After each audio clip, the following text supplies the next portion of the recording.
ভোলার ৭টি উপজেলার ২২ লাখ মানুষের শেষ ভরসাস্থল ভোলা সদর ২৫০ শয্যা জেনারেল হাসপাতাল। তবে শয্যা সংকট থাকায় হাসপাতালটিতে অনেক রোগী চিকিৎসা নিচ্ছেন মেঝেতে।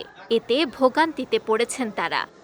খাবার স্যালাইন দিয়েছি ৩-৪টা, একটা ট্যাবলেট দিছি, আর এই আদার পাউডার একটা স্যালাইন দিচ্ছে। এই ফোন সিট নাই, সিট না থাকানো মনে করেন আমরা ফ্লোরে মনে করেন থাকতেছি। একটা স্যালাইন দিছে, স্যালাইনের অর্ধেক দিছে আর দেয় না। বিয়ালে এক কাক ওষুধ খাওয়াইছে, বেয়ানে এক কাক ওষুধ খাওয়াইছে, কোনো নাতির কিছু বুঝি না। আজকে এই পর্যন্ত এখনও আমার কাছে ডাক্তার আসেনি।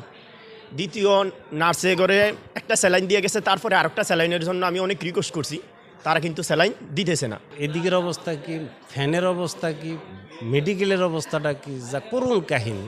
এটা মানুষ সত্য বলতে একটা যে সুস্থ মানুষে অসুস্থ হয়ে যাওয়ার কথা। এদিকে আবহাওয়া পরিবর্তনের কারণে ডায়রিয়ার প্রকোপ বেড়েছে বলে জানিয়েছেন চিকিৎসকরা।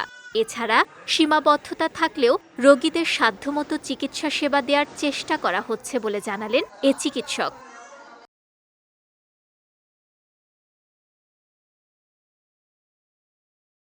ডায়রিয়া রোগীর সংখ্যা এভারেজে ৩৫ জন ভর্তি হয় এবং গত এক সপ্তাহে আমাদের ২৪০ জনের মতো ভর্তি হয়েছে এবং প্রতিটা ডায়রিয়া রোগীর জন্য আমাদের ওরসেলাইন, তারপর হচ্ছে আইভি কলেরা স্যালাইন এবং অন্যান্য প্রয়োজনীয় ওষুধ আমাদের পর্যাপ্ত পরিমাণ মজুদ রয়েছে। ডায়রিয়া প্রতিরোধে স্বাস্থ্যসম্মত জীবনযাপন ও বিশুদ্ধ পানি পানের পরামর্শ দিয়েছেন চিকিৎসকরা। বিজয় টিভি নিউজ ডেস্ক।